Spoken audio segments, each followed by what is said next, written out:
Indigo ট্রেনে পাইলটকে জাত নিয়ে আক্রমণ। পুলিশে অভিযোগ বিমান কর্মীর একজন ক্যাপ্টেন সহ ৩ জনের নামে অভিযোগ দায়ের হয়েছে।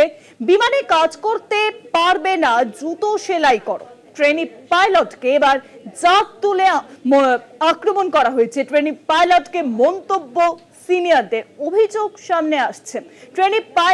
ইন্ডিগো ট্রেনি পাইলটকে জাত নিয়ে আক্রমণ। পুলিশে অভিযোগ বিমান কর্মীর একজন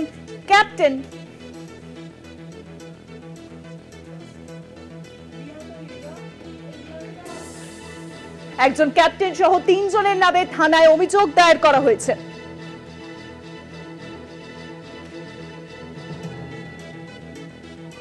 আর বিষয়ে আরো জানাবেন এখন নিউজরুমের সঙ্গে রয়েছেন আমাদের প্রতিনিধি রিয়া মাঝি। রিয়া, তবে জানিয়ে রাখবো যে ইতিমধ্যেই একটি অভিযোগ সামনে এসেছে। প্রথমে সেটি ব্যাঙ্গালোরের একটি থানায় অভিযোগ হয় এবং 0 এফআইআর করে সেটি পাঠানো হয় গুরগাঁওয়ের DLF-1 পুলিশ স্টেশনে, সেটা পাঠানো হয় এবং ইতিমধ্যেই সেই অভিযোগের ভিত্তিতে এফআইআর করা হয়েছে।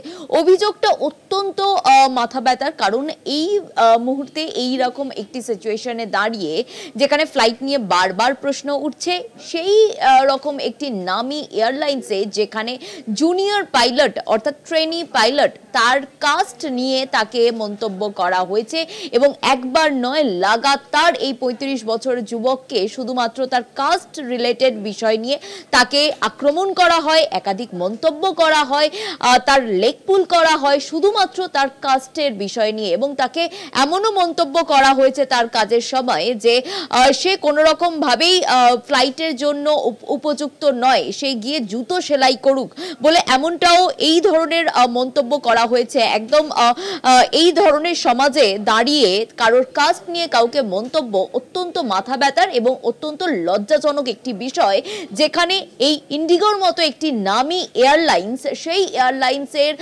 যে একজন ট্রেনি পাইলট, তারকে এই ধরনের মন্তব্য, সেটা কিন্তু অত্যন্ত কুরুচিকর মন্তব্য এবং তার কাস্ট নিয়ে বারবার তাকে তানা মারা, এটা কিন্তু ভালোভাবে মোটেও নিচ্ছে না। কারণ ইন্ডিগোর তরফ থেকে যদিও এখনো অবধি কোনো রকম বিবৃতি দেওয়া হয়নি, তবে ব্যাঙ্গালোরের যে থানাতে অভিযোগ দায়ের করেছিল এই ৩৫ বছরের যুবক, সেই অভিযোগকে 0 অভিযোগ নেওয়া হয় এবং 0 এফআইআর করে সেটা পাঠিয়ে দেওয়া হয় DLF-1 গুরগাঁওয়ের এই থানাতে।